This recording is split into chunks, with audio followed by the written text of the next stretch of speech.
Before AI, before big tech, this conversation started in the intelligence world, where truth, power, and narrative collide.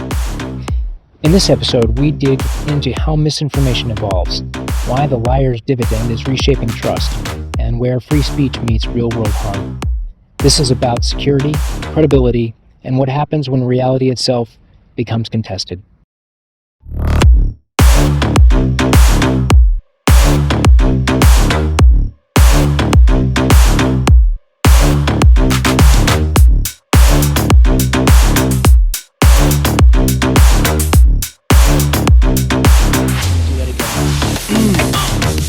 Hi, and welcome back to another episode of the Life in Bomb City podcast. My name is Aaron Favor. Beth will not be with me today. She's out doing other things, but I've got this wonderful special guest, Erica Shoemate, who is an author, a tech policy leader, maternal health strategist, and advocate. She has extensive knowledge in cutting edge technologies like generative AI and ad tech, and we're so happy to have you here. Thank you so much, Aaron, for having me. I'm just really excited and honored to, one, be speaking with you today, and also to get a bit more time with your audience and hope that they take away some really good key points into their everyday lives. So thank you. Yes, ma'am. Yes, ma'am. So tell us a little bit about your background. What led you here? Oh, man.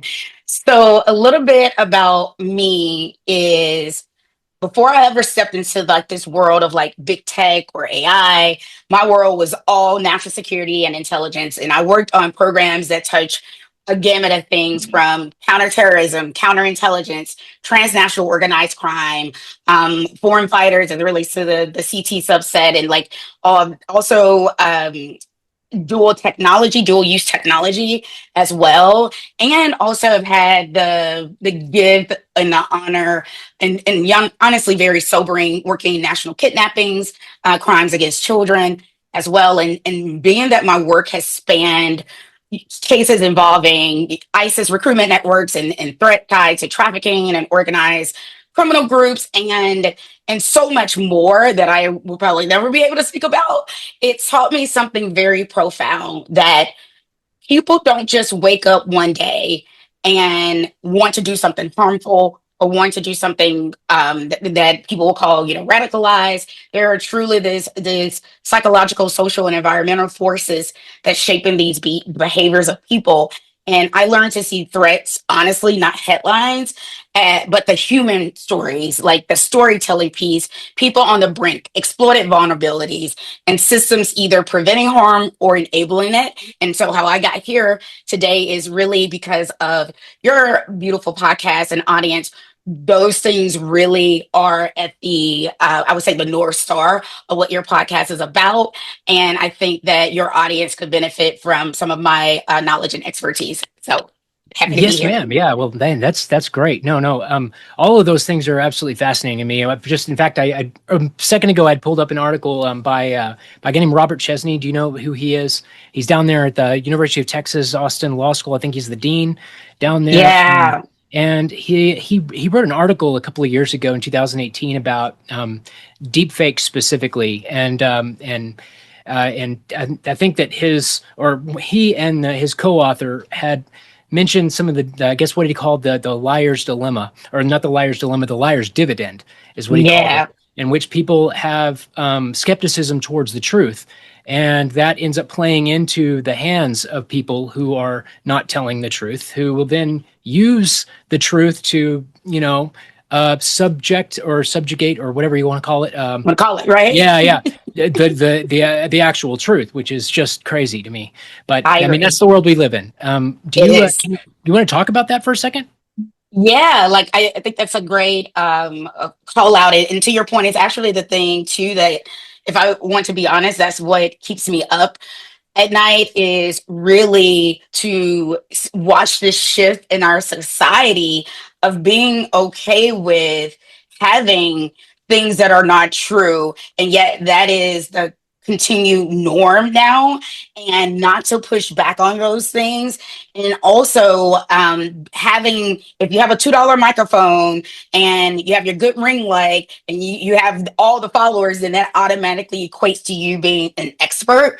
And we know just because of our worlds that that is not the same. Just because you can be loud, or as I say, I can be loud and wrong, or just loud and belligerent, does not make your opinion factual. And when you talk about what the article is speaking to, the misinformation, and people living in this world of misinformation, and really it's becoming normalized.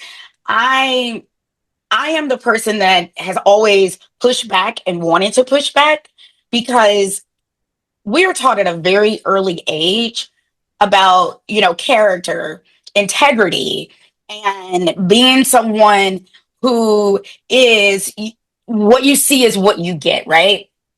And we tell our kids this so early on. We tell the youth this so early on, but yet our society as a whole is doing something completely different. And we have not done the reckoning around that.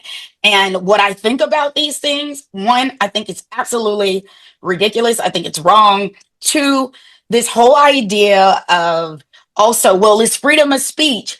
And I was like, no, I came up in a world, like being part of the intelligence community, where there was a line of free speech and also harm.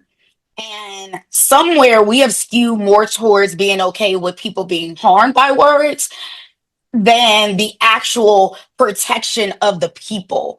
And if we do not get back to that as a society, and these things, America is like, part of like the trend and leading, unfortunately, in many ways. But I do see that the world is distancing us in a way, because they know that the truth is what keeps people safe. And the misinformation and disinformation is the thing that actually becomes the weaponization, the thing that gets people killed. Unfortunately, these are matters of life or death. And so I'll just wrap it up to say that what I think about it is, we as a society, if we can't get it from the people in public offices, then we, the people, must be willing to put our differences aside and say, no, the North Star is always the truth. Whether we like it or not, whether I always agree with my neighbor or not, it is still the truth. Yes, ma'am. No, that's second. Here, here. If we were at the constitutional convention, I'd be like, banging the table, Yes. going yes, or whatever. Thank But you. I absolutely think that there's a certain accountability factor there. I teach government, survey level government. It's not like the high, the PhD Right, level right, right. political science or anything like that. I teach, freshmen and sophomores here at the community college level. We have a wide number of students from all kinds of backgrounds from all over the world, and I mean, it's a pleasure and an honor. I know that you have the what you said there in the very beginning here. You said that this is really kind of like a people's business, this is about people, regardless of what ends up happening, whether we're talking about people on Mars, or we're talking about them, Right. in Oh, lunar Venus, orbit, or right? we're talking about them, in another country. We're still talking about people who have basic fundamental needs, and if those needs aren't being met, then things can get out of Oh, hand. real And quick. it's something that I think about too, mainly, but not from the perspective I think that you do. I think it's more of a perspective of, like from a teaching perspective. How do you get?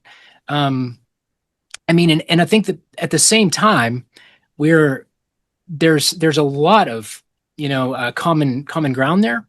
And I think if Beth was here, she's so social psychology, so she would be able Okay. to like really talk about that perspective of it, in a much more pointed way than I can. But Fair. I just want to go ahead and I guess talk about the people, like what is that taught you, being able to be focused on the individual human stories, and how did you get involved in it, and why do you care about it? Have you always cared about it? Is it something that you have uh, grown to do, or is it a gift? Yeah. I would say honestly, it's a gift. But it's also the gift that I have continued to nurture and not run away from. Um, and that really speaks to what I'll share with your audience is that I am actually a first generation college graduate from inner city Memphis. So I can really think about the world from a completely different perspective than most of the people that I have done any of my work with. And I've been usually the only one or two, and I just bring a completely different perspective because I've lived the hard, right? And I've lived in public housing. I've lived in ways where I caught the city bus to go to a better school. My mom put us on a city bus to go to a better school. And so when you want to talk about the everyday lives of people, not only do I understand it from a lived experience, I also understand it when we are looking at crime, we're looking at national security threat issues. There's so much about this idea that Western civilization, I will say, is very much so that can't happen. But the problem with that is that that is actually speaking from a place of privilege to say that that can't happen. But when you grow up, if you want to talk about just even, people in general, depending on how you grow up, that informs how you navigate your life in many ways. Like, yeah, there's some adjustments that can happen, for better or for worse, but those things impact how you navigate who you are, what you want to be, all these things. And so at the very crust of all of that is when people haven't had a lot, they learn to operate from being scrappy. And when it's for good, those things serve well to companies, people, all those things. But when it's coming from a place of desperation in a negative way, then there is nothing, I believe, when a person is desperate that they cannot do. And when people at the core of like just humanity for me and how it is human first, humans. And I think so much of that has been lost in these last, decade or so. And when we have our own lived experience, or let's just say, what I find is there's a lot of society that's very homogenous. They only know the community that they've ever been in. And so the only way that they understand other people that may not look like them, may not have had, the type of upbringing they've had, they only have propaganda. They only have what the world has said this certain type of group is. And so I feel blessed and actually a privilege to remind people I am not the exception, that there are people who look like me that are also educated, love people, have good lives, didn't have a lot, but my parents instilled in me the gift of treating thy neighbor right, right? And from a very early age, I can remember my mom always knew I was different, and like I can sense things. I'm very empathetic. I'm an empathetic leader. It's how I lead. I understand people before they even say anything. And I actually now really tap into that. And for a while, I actually distanced myself from that because working in national security and intelligence and even, the big tech world, feelings, what is that?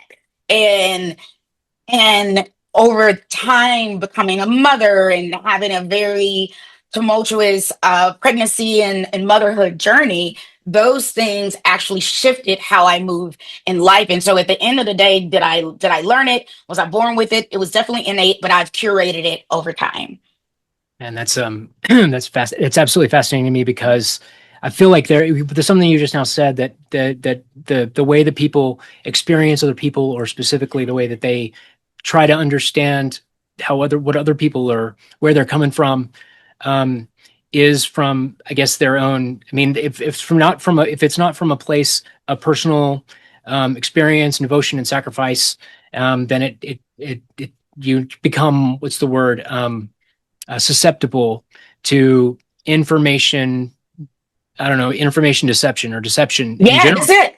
Um, Yeah. and I Yeah. mean, that's what you're talking about, though. It sounds like is when you're not focusing necessarily on the human, but what you want to believe about the human, just more like ego, kind of ego driven, Yeah. and less about the truth. And so I guess I follow the evidence. What is the yeah, your analytical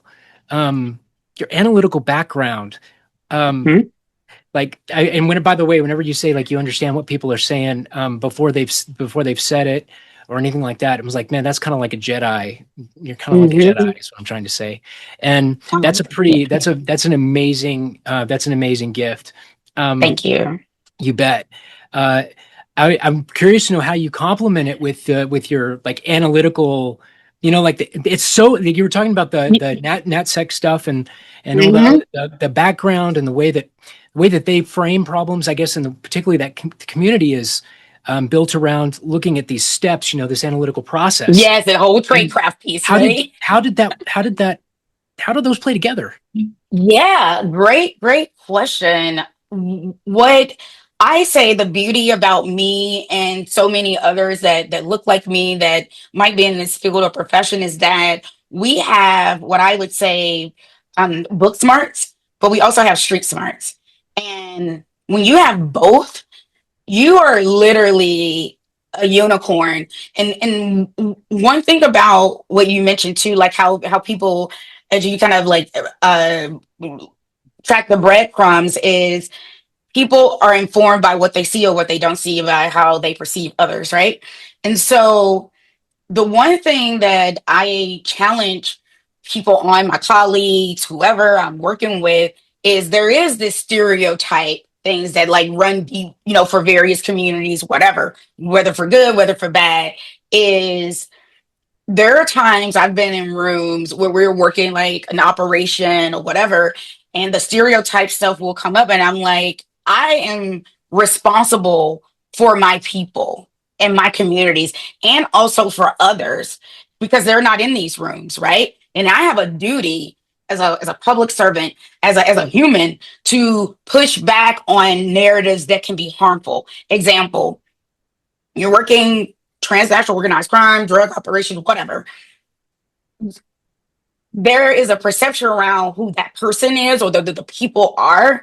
But what people miss in that is that many people that are like in that world, I don't agree with selling drugs, but what I am saying is those people are still people, and they are a lot of times doing that type of not so great thing to feed their families. Again, desperation.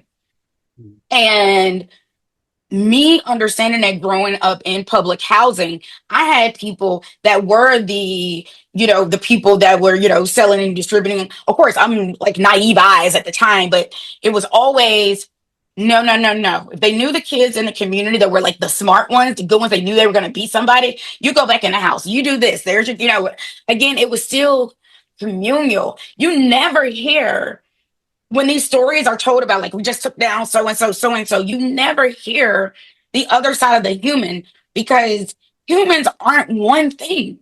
We all go through life in many ways, and there are times we all operate in the gray.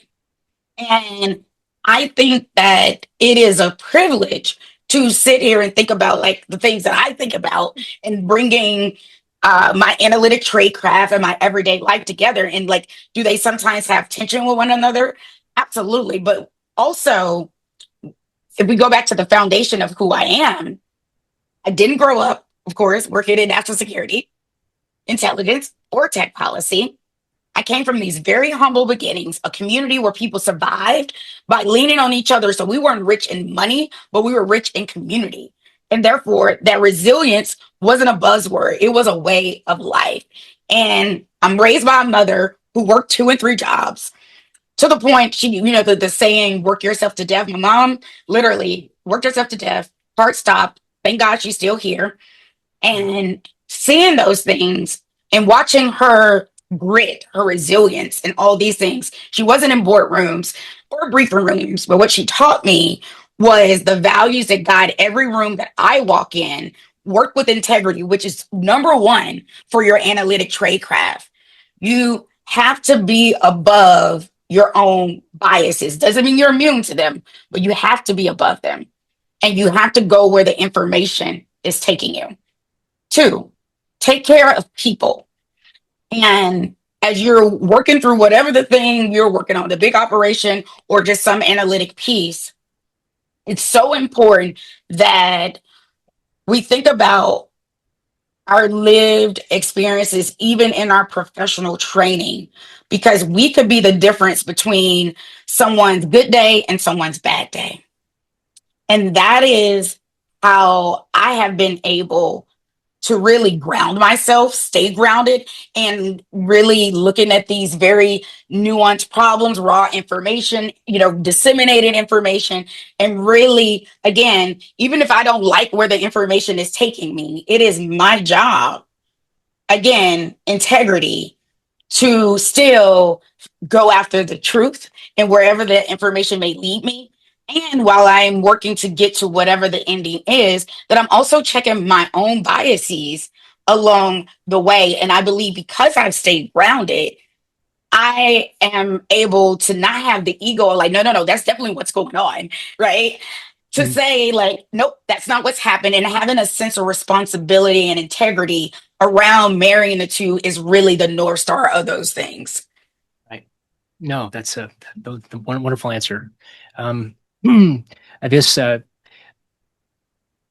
one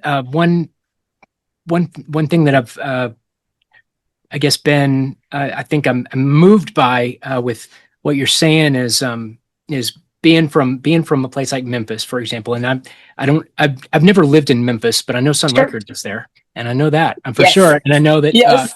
the juke joints, the old historic juke joints are down there, and all the Yeah. blues, all the origin It's of the good blues. music. Good grief. Yeah. I have no doubt. And I mean, we're gonna have to talk about that some other time because I mean, it's a totally separate issue, but it's maybe Sure. not. Maybe it's not a separate issue. Maybe it's the same. But I mean, coming from a small community myself, a small background with, I mean, just town of 5,000 people, right? And small, Wow. really small community. Very, what's the word? It's everybody knows everything about everybody. Of course, that's the world we live in right now, right? I mean, Sure. it's kind of like the Social connected media. world, the interconnected world of life in general is now kind of expanded. I mean, it's just there's probably a lot of things to be studied on that topic. I'm probably not going to be the person Agreed. to do it though, because no. But I will say this. You're talking about the implicit bias, and it's something that I think about a lot. Not because not because I'm thinking like I've got these I've got all of these things that are preventing me from seeing people for who they are, um, Hmm. but because it's like walking into a room and taking it's almost like walking into a room and taking credit for the walls or for the ceiling not falling in. I mean, that has been placed there, and before I walk into a room ever, that's already been constructed. It's already there. And when I walk in and look out the window, I'm looking at it from a perspective that is being, framed by Hmm. by the room. Whether I mean, again, Hmm.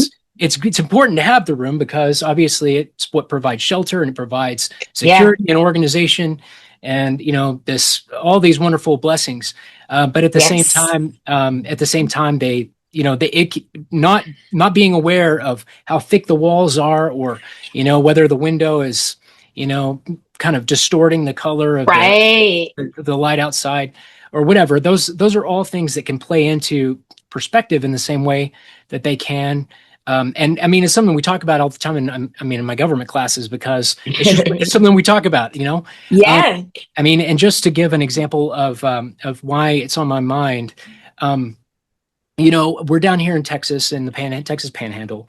One thing that has been a topic, and it's probably something that kind of controversial, but it's something that's real life, Right. and something the government talks about. It's something that everybody. I mean, people are talking about it, so we need to probably be Yes. talking about it. Um, Right. we have vulnerable populations, that come in and out of our schools. Um, that are susceptible to all kinds of things, whether it's we were talking about being susceptible to information, deception operations, or whatever the case may be, or these long information campaigns that like a nation state is capable of. But I mean, Yeah. what about like rumors, or what about I mean, something that touches on, you know, those communities, as you were mentioning a second ago, transnational criminal organizations and things like that. I mean, there has been a lot of talk about that in the news. Yeah. There is a lot of conversation. Just yesterday in one of my classes, you know, we had an election. We had an election going on where we were just trying to basically talk about and illustrate this trinity of things that are going on between money, connections, and time, and that, you know, like that's the messaging has to connect with the audience if you want to continue to Yes. get those factors in a campaign. They have to kind of be a revolving door, and so being able to change and adapt when, you know, what you're saying to a group of people is not connecting with them, especially in a democracy, and I Right. mean, especially uh, when there's, you know, vulnerable populations around you, is kind of like, it seems like it's a kind of a recklessness or a harm of recklessness that. And I mean, I'm preaching to the choir here. I'm just trying, you know, I'm Oh, I'm with it curious. though. I'm curious. Um, like when it comes to like those big national issues, and this may be like beyond what we can talk about. Um, Sure. but like at the national level, when y'all are discussing really big complex problems like that are going to have Hmm. these tremendously massive impacts on so many groups of people, how does that get accounted for exactly? Like, is it something that comes up, like, or is it something that's left up to, you know, local populations or state governments to be concerned with? Yeah. No, but this is honestly timely. Great call out. And I, one thing I will say to the audience, always remind people that I am always speaking from a place of facts, not feelings, policy, with an added layer of perspective. And the reason why I caveat it in this way is that everything is political, right? I know people are like, oh, try not to get political, but in order for me to actually speak to your question, I actually have to get a little bit more nuance. And what I can say is that um, not being currently in the space, but once you have learned a thing and you've done it, for me, more than 11 years, it really is like muscle memory. And so for me personally, it's hard to turn off because it is the human piece that's being impacted. And I can say, in my experience prior to all the things that's playing out today, there was usually someone in there to check the bias, right? Because again, you could be loud, but you could also be wrong. And that goes for executives too. They're not above being wrong. And it is our job as analysts or, you know, agents or whoever that's involved to call out the thing that could cause harm, could be detrimental. That is our job. That is what we take an oath to, is to protect the Constitution and protect the American people, period. Full stop. Anything outside of those things in the actual law is wrong. And I love the work that I did because we were working to the Constitution, to at the time being in the bureau, like our the biggest the dialogue and all those things we have to learn, and all the different things that really codify what we do in intelligence. And so today, um, I'm drawing this out because it's really important that what I was trained on, what I took an oath to, is literally like the exact opposite of what I'm seeing today. And that has been the most disheartening, infuriating, disgusting thing that I've seen, because we're not just talking about people, humans, because above one, that's the floor, the humans. But then we're talking about kids, right? And how do you work through rumors and things like that? Is that one thing that I learned, honestly, very on in this world, and just really how I grew up in this world, was that from like rumors and implicit bias isn't really about a person being good or bad, because our lived experiences cause us to have these assumptions, right? And we talked about earlier. So you have these assumptions, and our brains are make decisions sometimes, or make these thoughts based on that. But our environment and our culture, and all these things put together, our fears as well, don't forget that one, we all have it. But it's not the danger of the bias itself or the rumors or whatever you hear. It's being unaware that it is actual bias. And sometimes beyond just bias, it's actually racist. And I'm not, again, trying to go there. I'm just, these are the things, like the way I'm talking to you would be, it was exact the same way I would talk at the table when I'm making analysis, making assessments, and people are saying why they think a thing, or why they, think a thing. And their point sometimes is coming from their own perspective and not the facts. It's my job to call the thing out. And so it's really important that in national security and intelligence and what we're seeing today, that people remember misreading a thread, misreading people, overlooking these patterns, like assuming that a behavior is based on a stereotype. One, that's operational risk. The people that are like actually doing the thing, let's say, you have to go pick someone up or whatever, it's an operational risk if you've already made assumptions about what you think this person, or this community, how they are, versus what you actually know. Like, if there's no human intelligence, if there is no other types of intelligence that has told you anything differently, but you still feel, that is the danger in this type of work. And it is, again, we have to think beyond the rumors if we are truly about humanity. And so the last thing I'll say is that is it very early in my career, I kind of alluded to this. I had to separate instinct from evidence and examine my own lenses and where I come from. And so when I transitioned also into big tech, the safety work, online harm, child safety, misinformation, I saw the same truth. And so bias shapes what we see, how we enforce the rules, and whose safety gets prioritized. So what we're seeing is this inflammatory rhetoric now that is causing harm to the very people that we would say in normal times that we are trying to protect.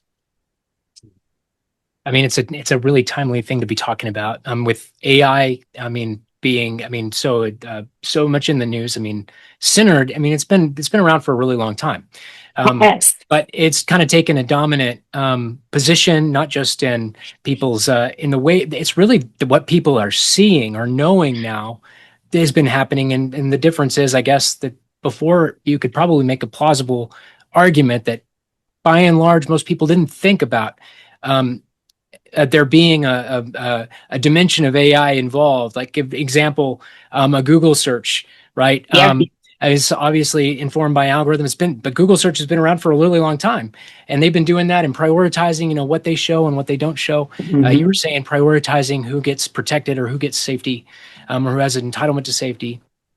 And so, I mean, again, like, but now today, if I were to type something into ChatGPT, and it's able to do something like, bring up a whole bunch of information from a whole lot of different places, or maybe like even agentic, something that's even more directed and more focused. I think that I read an article about the one of the last big attacks, I guess, that Anthropic had been Yeah. discussing. Claude has been that there was somebody or a state actor that had been able to, or proxy, had been Mhm. able to use all these different agents basically to execute a larger malintended thing, which is absolutely, I mean,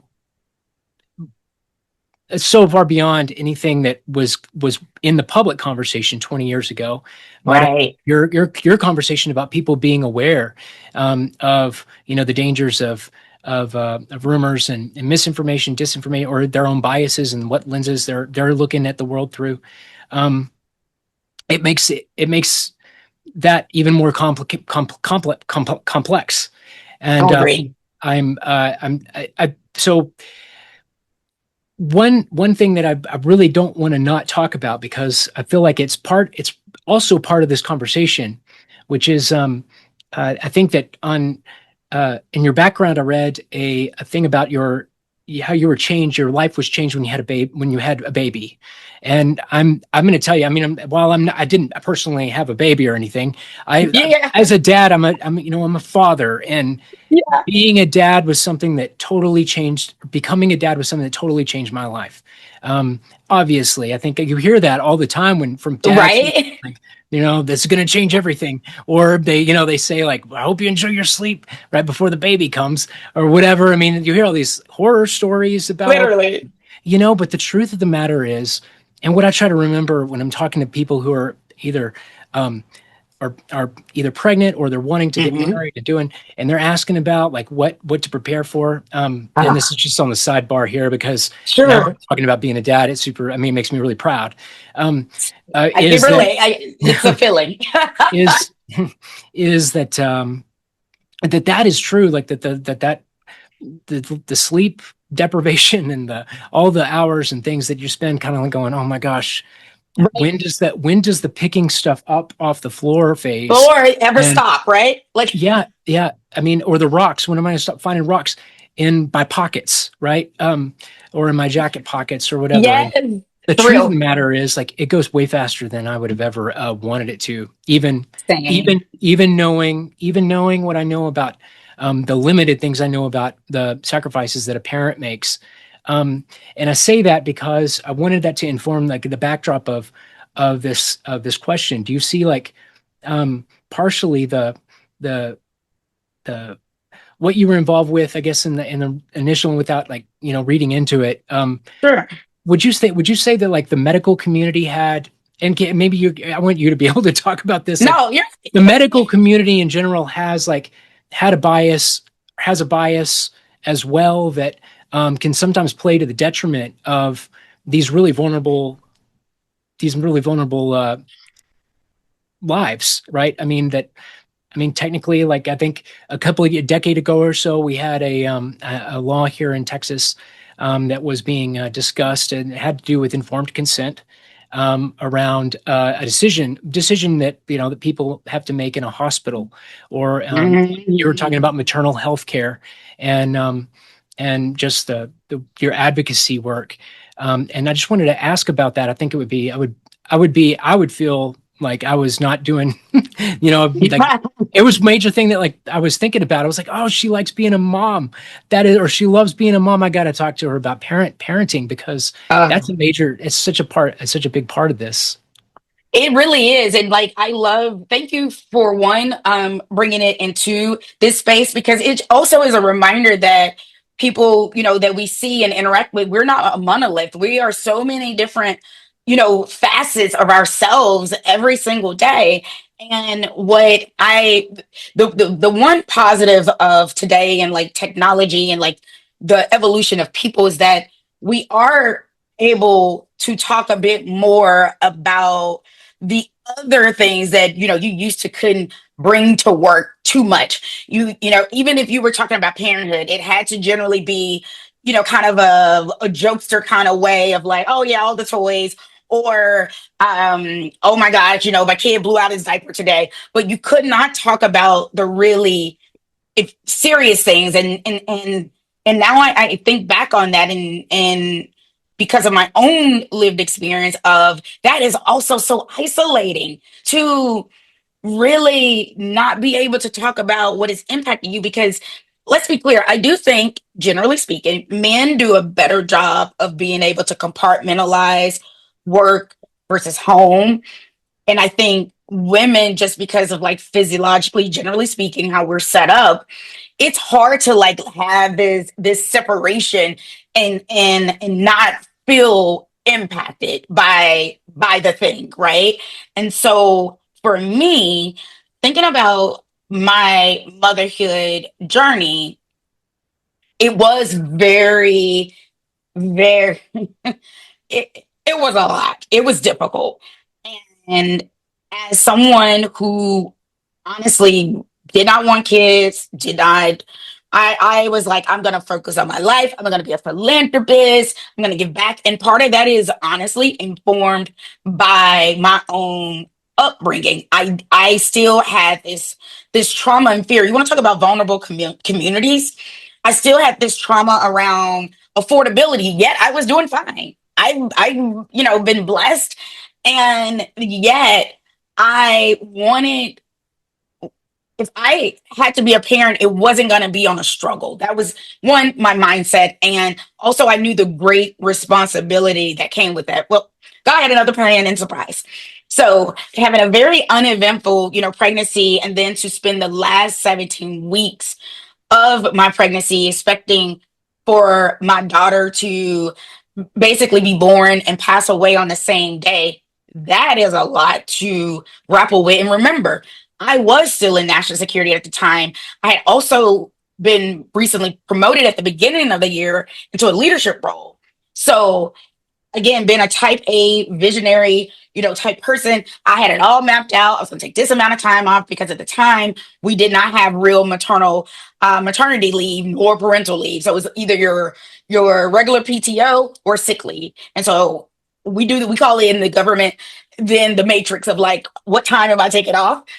And and so again, I'm super planned out. I'm like, oh, okay, I'm excited. Even though I just told you don't want to be a parent, I'm like, oh my gosh, immediately learned I'm pregnant 4 weeks. And I'm like, oh my God, my whole life changed. And for me, not only being able to think about the world I was in, imagine being a professional and in a world that's very male dominant, very, very white, generally speaking. Being macho is important, and having to walk around and spend the last 17 weeks of your pregnancy, your belly is growing every single day. I'm dressed, ready to go, ready to work, heels on, makeup ready. I am ready to kill the day. Yet, having to walk around with that type of weight and only one or two other people in this entire 35,000 member organization understand what that was doing to me. So showing up at work with a smile, at home, literally cannot even keep it together. And to fast forward to how the intricacies of using my analytic expertise in saving my daughter's life and just the healthcare system in general is when people hear that I work in national security and intelligence or counterterrorism, all those things I talked about, they assume that that is a part of my life that is separate from my motherhood. And I never had the luxury to be.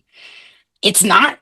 These are real analytic, like these muscles, the trade craft, this ability to see the patterns and question all this surface level explanation is really, to what you asked me, is why my daughter is alive.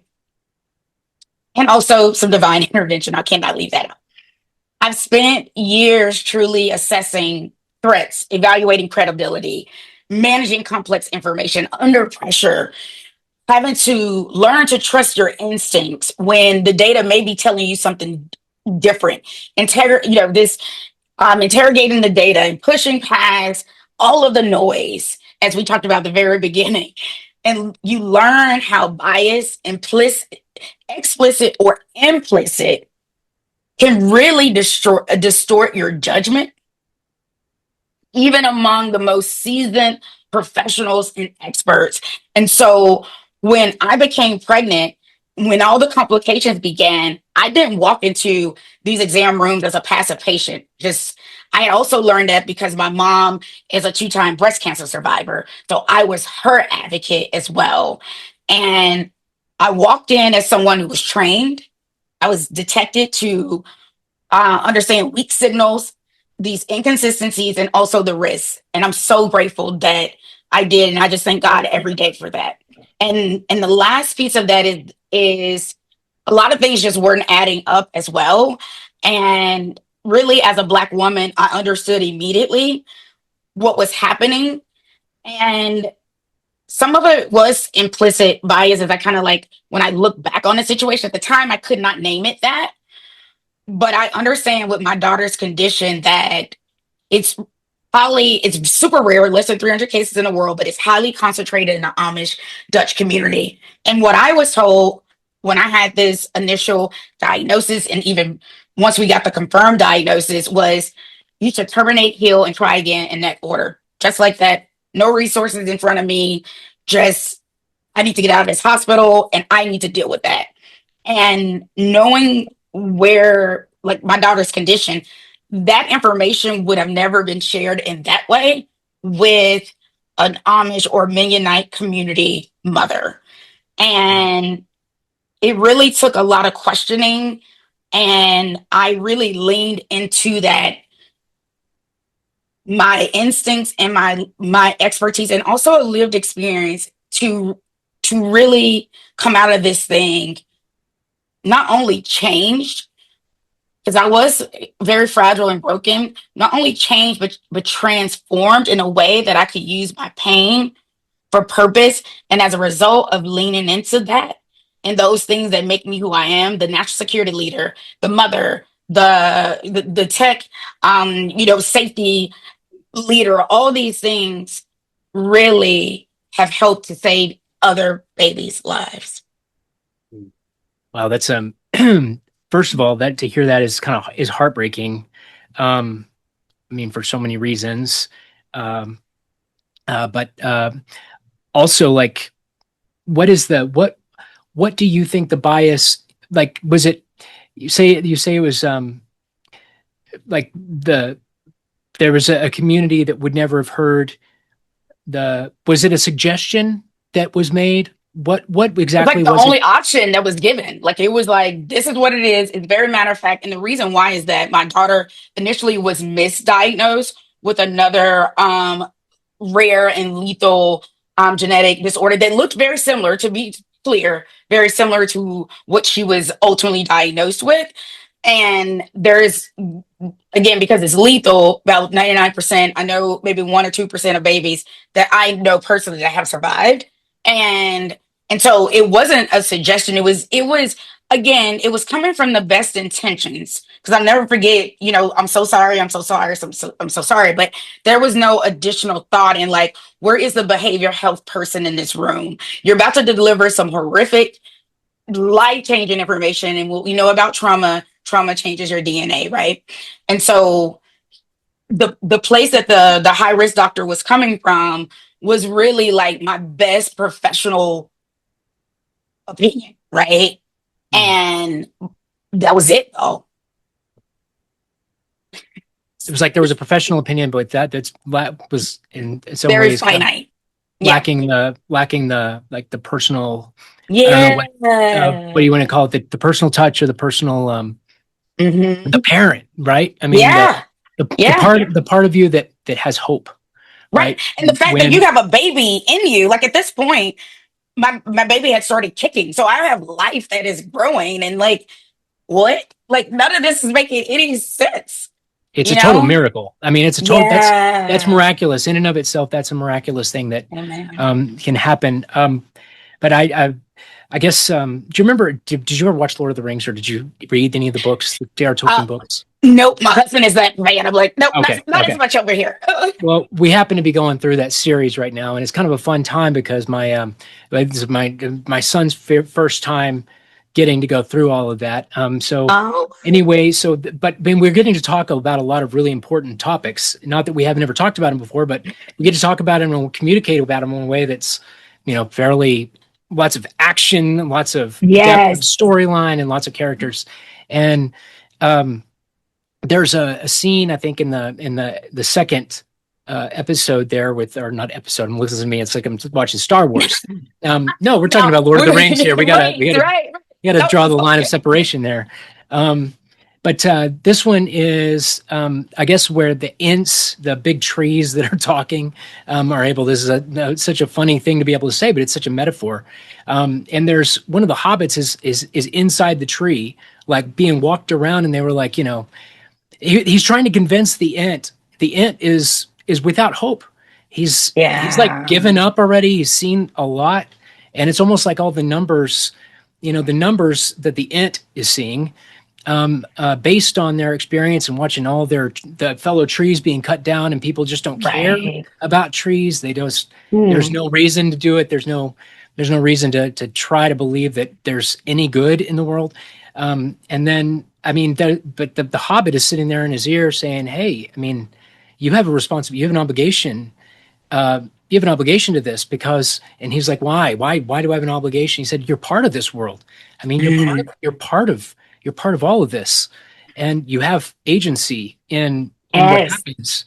And so, anyway, I wanted to bring that up because all of our conversation about bias and implicit bias, it's almost like when you give up on Hmm. trying to understand a problem set and as a whole, um, you risk you risk so much.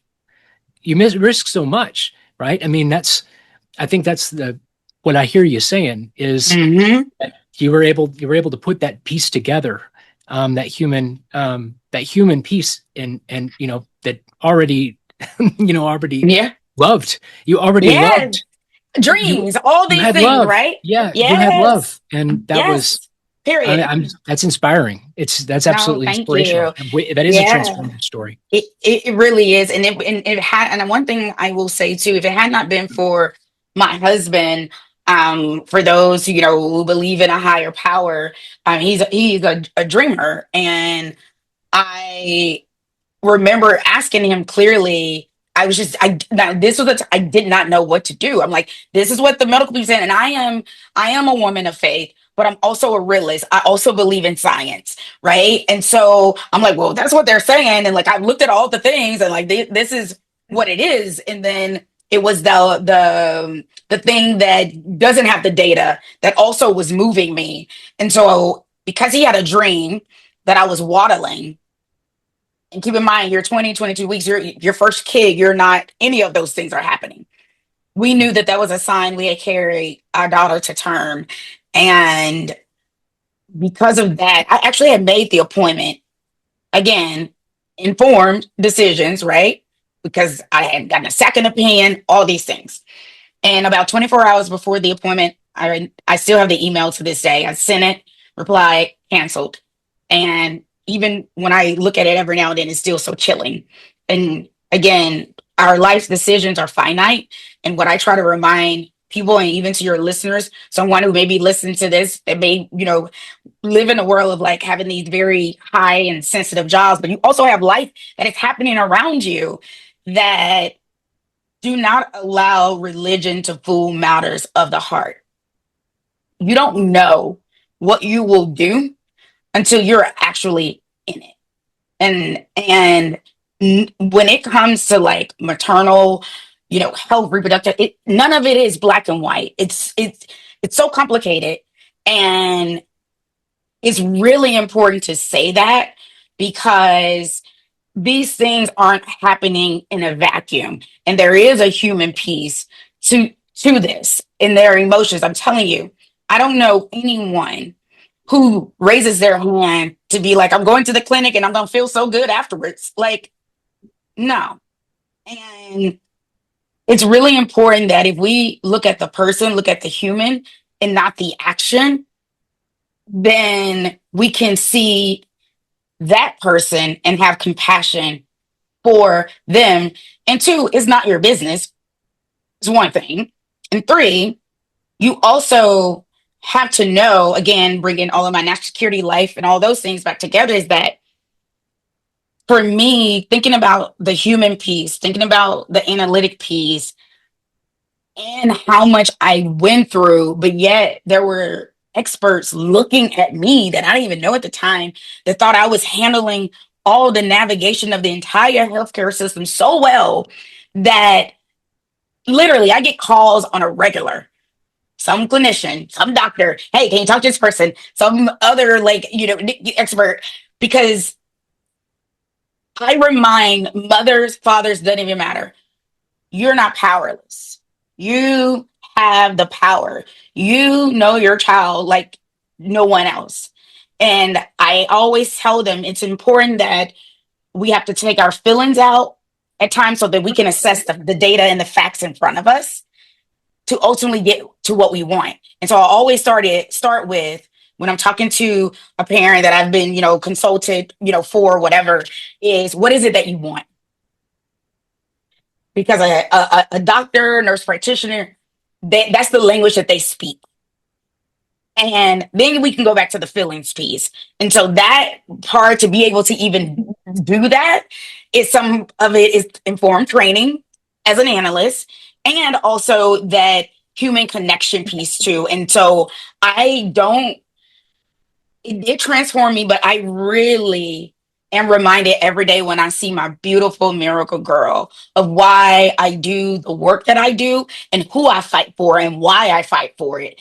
And she really taught me that sometimes the most important intelligence mission that you'll ever have and that I will ever have doesn't happen in this war room. It happens in the hospital room as a mother refusing to allow bias and professional opinions write the ending to her story. That is absolutely a wonderful, wonderful message, and I second that. And I want to tell you also that that like it's interesting to me that it's always refreshing to be able to talk to people who are clearly have a like a very deep respect for human life. And I don't, what do I mean by that? That's like a buzzword. I'm not trying to talk from a position of factions, but I really mean it the way I'm saying it, because I feel like there's a, and like I said, this is something that was a matter of debate, years ago, and around different conversation. It had nothing to do with this topic now, because it's something that's always in the news, and of course it's going to be framed because we're talking about it like this on YouTube, and the algorithm is going to say, hey, this should go out to this person because it's an echo chamber. It is that's exactly what we're talking about. Like, that's exactly the problem that we're talking about is being in that and not realizing that you're in it. Yes. But I guess it's also understandable from the perspective of a doctor or if their whole world is colored and really can't be, I guess their job really isn't to be hopeful either, because you can really hurt people by being helpful. Right. And I had my second opinion maternal fetal medicine doctor also said that, and I was like, no, I appreciate your perspective. She's like, I don't want you all to continue on, and like, I have watched families literally ripped apart because they held on to so much hope. And this is, like, again, another woman of faith, a Christian woman like myself, and she was like, it is devastating where a lot of people don't recover from it. And I knew exactly what she was talking about because I know other families personally, and it just rocks your world. You're definitely not the same. I'm like, I'm already not the same because of what I already endured. But that, it's great to have hope. But to your point about doctors, they do the level of being finite is also, and definitive is really important for them. And they have to live with the decision of, was it the right call or not? Because they're human as well.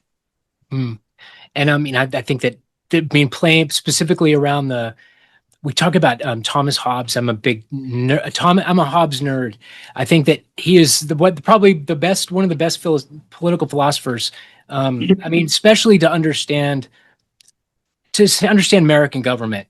Specifically, I feel like Hobbes is, and he's not just him. I don't mean it like that, but I'm just his perspective specifically on that the natural state of people is conflict. And if it's true, the natural state of people is war or conflict, and I make that assumption from the very beginning, I can immediately start trying to organize the world in a way that, and I guess if you're coming from the perspective of like a doctor, or in the same way maybe you would be if you were law enforcement, Sure. there are certain times that you can't have guesswork in there, and it's Nope. like I can't really take a risk with this person, or Right. Right. this situation. I just can't. Nope. It's not really an option. There's too many variables at the table, and there's too many lives at stake, and there's too many interests that can be affected, and too much Yeah. money that can be impacted. There's a whole economy here. There's Sure. No, it's a lot. we're accustomed to a certain way of life. Life. Yep. There's instability that can be created. Mhm. There's, and there's, mistrust in community, Yeah. and mistrust in other things as well. I'm sorry. I'm just rattling off. It's just, it's No. It's I real. feel What like do you there's, say? It's so much here, right? And I get it. It's like a lot of threads to be pulled on, and you're trying to get it into like one kind of pretty right. bow. I get Yeah. it.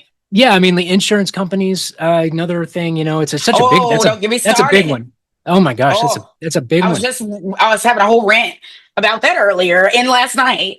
And because I live it, I am someone, and I won't go too far off tangent, but like, again, because all of it is interconnected, right? Because I was watching even the news last night, a woman spend time, public service, whole career, retire, insurance, all the things being then now insurance being impacted, and her husband, because someone declared him dead, and when he wasn't dead, it impacted the care that he could receive because there was no insurance. And it's the world that I live in, as having primary insurance, commercial insurance, but also because my daughter has complex medical needs, we were also able to qualify for Medicaid. And this is just a great reminder that, Medicaid has a very, stereotypical look to it. And it's not, because anyone could be the thing. And if you are a parent, short of you being a trillionaire or billionaire, it takes one medical bill before you likely could end up bankrupt. And I can tell you, as someone, when we received our first bill from the first part of the NICU, over just $500,000, no surgery, before the doctor's bills, the actual doctors, this was just for the hospital stay. Wow, unreal. And I guess that ends up coloring so much your world when you're a doctor, and as well, like, it's not just like, Yeah. It's not as simple. There were, so about I think it was about 10 years ago, somewhere around there. Across the board, you remember when health insurance in general just went up, like, Yeah. it just, It's in happening again. American families, American families in America were just having to figure out either how they were going to have it or how they were going to live without it. And so I remember that our family went through that decision making process, and it was it was a big one, because It's a big one. you're talking about things that you take advantage, not take For advantage, granted. Yeah, take for granted. Yeah. Yeah. The idea, and so trying to figure out what things cost, what they really cost. Right. If you don't have Not insurance, the it's part of that conversation, Yes. And we ended up having to not have insurance for about a year or so, or maybe a little bit longer maybe a little longer, maybe a couple of years. Yikes. And the reason it's brought up is because, it really opened my eyes, particularly having to go through the itemization of those bills. And seeing what exactly you're paying for, which tests are like necessary, it totally changes your brain. With you like start thinking like an insurance company, like, Right. what do I have to pay for versus Right. what is optional here? Like, we should be. And anyway, on one hand, you end up you learn that you can save money by by talking ahead of time with Sure, sure. my stuff, but then you realize also that there's all these other things that are kind of hidden in plain sight that are, I guess, also risks kind of associated with whatever's happening. And I'm just talking out of my hat. I'm sorry. I just I, wanted. I mean, I think that it's like it's right here in what we're talking about. yeah, it And I mean, is. yeah. So anyway, It is. I to your point though, like I won't leave you out there because you're speaking to something that again, the vulnerable community. So we want to talk about this national security, intelligence, law enforcement, you know, immigration or not, and different people and how we live. Again, it's easy to come from the place of you should be doing this, you should get a job, you should be doing these things when you're coming from a place of privilege. But let's be clear, people who are on Medicaid or need Medicaid, most of them have jobs. They just don't pay enough. And their jobs just might not offer insurance too. And what I say to people um, is sound political, but it needs to be said because I think it's a juxtaposition. You cannot be pro-life if you're anti-social programs, period. And if we can get back to the human piece, forget the D, forget the R, if we can get back to the H, the humanity of it all, then there should be no one in the most wealthiest country in this world that has to fight for healthcare that we know is astronomical prices. And by the way, there is a cash price for the thing, and then there is the insurance price for the thing. And most people don't even know to ask that as well. And when it's one thing to be like, I don't have food, right? Because food is something that a community can easily rally around and get for you. Like, not saying the food bank has it all, but again, it's food is something that is within reach. If we just maybe have to reach out a bit more, but it can be there. Healthcare is a little bit more fuzzy. It's much more expensive, and you can't just be like, "Hey, can you help me out with this $2,000 MRI or CAT scan I just had?" It's like 5,000 now. But the point being, it's one thing to ask for food. It's another thing to ask, can you help me with my medical care? And easily one piece of that medical care is $5,000. Not possible. Again, I always tell our everyday people, we are all one health care catastrophe away from being bankrupt in this country. And when we lose the humanity, particularly the babies, the kids, they matter. Those kids don't get a say in how they come into this world, how and where they lived. And no one should be shamed for their circumstances. That's kid or adult, but darn sure a kid. It's already hard being a kid at certain points of your life. And then they're reminded all the time of what they don't have. And I think that also is a difference of my humble beginnings, is I wasn't reminded often of what I didn't have because my life was like rich with like community and people that we did not have a lot, but I never felt like we didn't have a lot because I had a good community around me. Even I remember, like, now I know there's this whole tension with like law enforcement and the people. And I can tell you, growing up in public housing, I remember when the police officers walked the beat, they would be out with the kids. And like, we had a great relationship. I was not afraid of law enforcement, just not. And they also understood the communities that they operated in because they walked. And when they saw, and I have a family that part of my family of law enforcement as well. And so to see and for some areas, it's always been what you see, but for some areas, it has not always been that way. And again, I think when you get away from the human touch and you're trying to police a community from a car, you're going to have a natural fear. But if you are policing from the person in front of you, the everyday person, the kid that their kid, the dad may be selling drugs or whatever, but the kid is a good kid. Not to say the dad is not a good person. They're just doing this bad thing. Like it cannot all be the same. And what I find in vulnerable communities is that it's very hard for us to get the second chance, the third chance, the fourth chance. We're immediately shunned into whatever that bad thing was. And very rarely do we get the grace to recover because we've done the thing, we've done our time, or whatever that thing is, to be then reintegrated into society. If that also included, jail time or whatever, or even just something at work you did and it was something bad, but it wasn't. I went to jail, but it's shame. We don't generally get to recover from that because biases and stereotypes have already informed what our end state and our destiny is supposed to be. And I think that that is something that this country really has to reckon with. Also, when we think about national security and how we think about, violent organizations, even from, international terrorism and ideology, like the fact that, and I'll stop at this, the fact that we no longer have a USAID is a problem.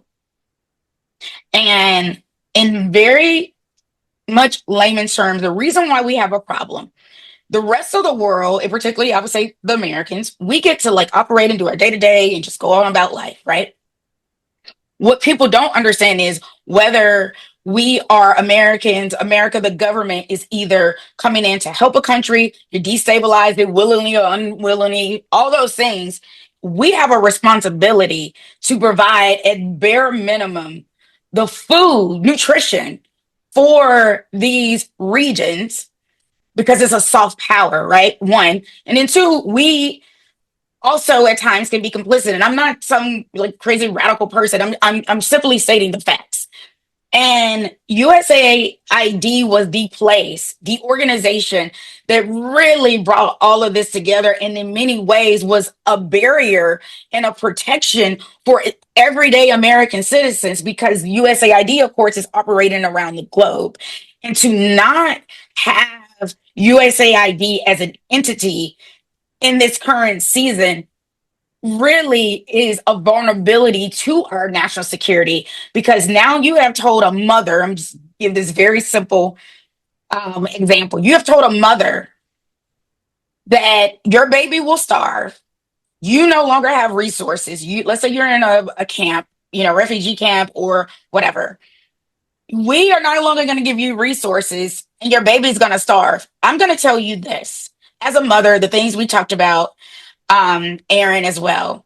A mother will go to no end to ensure that her babies have food. And if that means that she is now operating in nefarious activity, not because she wants to, in her mind, she has to. That spirit of desperation becomes real. So when we want to talk about vulnerable communities and this facade of like pick yourself up by the bootstraps and why did you do this horrible thing when you left these people no choice? And in many ways, this migration of people to these countries, we have to take a look at our own selves as a country and realize what did we do to now have people wanting to come here because they can no longer live in the places they lived. But Americans don't do enough research. As I've been saying, lady, make America research again, make America read again, because we are missing these nuances to very complicated issues, and the legacy media is framing them in black and white terms when it's not that simple, and people are getting their facts from social media when social media companies have told you they're not the arbiters of truth, meaning they ain't fact checking people. That is not their job, is what they're saying, which I think is irresponsible. But TikTok is not your source of truth. And I just want to just kind of drill that down for anyone that's listening at the end of this and thinking about all the things that are happening in our country, around the globe, to really think about what makes a community vulnerable and why, and what leads them to some of the decisions that you may see as the last action item. Yeah, for sure. That's there's a lot of wisdom in that. I think feel like is just informed by just life experience, especially around the you know, not immediately assuming that that there's like malicious thing people are trying to do malicious things. Specifically, I could probably talk about Sure. the what's particularly around our current world, the fentanyl crisis is a Yes. good example of it. It's like there are so many different dimensions to the I guess like the what is it, the Yes, the supply supply chain of chain. that. And really, if you're if you're a member of a community and you know in a really small town with very Sure. few roads in or out Hello. and you just don't have a lot of you don't have as many choices or No. resources, I should say. It doesn't mean that, but it still doesn't mean that people know they don't know what right or wrong is. That's not Yeah. necessarily Yeah. true, but Right. Right. but at the same time, I mean, if if people have grown up in a situation where you know their grandfather's grandfather and every Mm. person since certain has been participating in this in an illicit economy, right? Absolutely. Um, There you go. Yep. then Yep. maybe it's not as hard to find that as a reasonable opportunity, right? And that is something. I mean, I think specifically, and you know, Sure. being from where I'm Sure. from is something that I take for granted. It's like that's a major thing. I mean, and I mean, I also like around the. I mean, framing it as a more complex problem today. Sure. Sure. Sure. Sure. Um, our AI, the AI problem is, and I guess the synthetic bio problem. It's like the Oh my fentanyl issue God. kind of plays Yeah. into all this stuff that Yeah. I mean, I think the DEA has their own website now where people can Yep. submit Hmm. fentanyl analogs and all these other things that Yes. plaguing. I mean, like just because there's so many possibilities for synthetic And material, it's deadly, right? and Like it's that. It so makes. deadly. Yeah, Whoa. yeah, I'm with and you. in addition to that, like how do you? I mean, it's not a problem that Mm. it's not an easily solvable problem because we have so many different individual needs that have to be met Absolutely. and just limited resources and Yep. competition is everywhere and it's fierce and it's not I going don't away. disagree. If anything, I feel like it's getting worse. Yeah. I'm getting more aggressive. Yeah. And I mean, I could probably talk to you about this to forever, so I won't. And you know Fair what? enough. And you That's know so what? funny. We've been I talking for about an hour and feels like an hour and a hour and half, a half. Oh I my God. think. I just looked up too. Yes. Yeah, but Wow. I absolutely Oh, am so glad that we got to have you today. And yes, me I see. too. Yeah, and we'll have to have you back sometime. Please, I'm happy to come back. I enjoy having very thought-provoking conversations, and I would just say to your audience, I also don't have a problem with being wrong. I don't have a problem with you disagreeing with the things I and how I see things, right? But I also, where I draw the line is like, if it's facts, right? And we can have a differences of opinion, but we cannot have a differences on facts. And I love having this conversation that was so fluid yet so intentional and across a gamut of things. To me, it felt very like communal, very human centered. And I think that that is so important. If we talked a bit more about the human piece of just any issue, I think we could find the solutions a lot easier than how we make them so complicated. Hmm. Yeah, that's going to be something we can maybe talk some more about in the future. Yeah, And I know Beth will probably want to join in, and absolutely. especially she'll have something to say about it. So anyway, I had so much fun. It Thank was an you. honor. It was an honor getting to meet you and getting to talk to you. And thank you so much. Right here. Thank you. Have a good one. Yes, ma'am.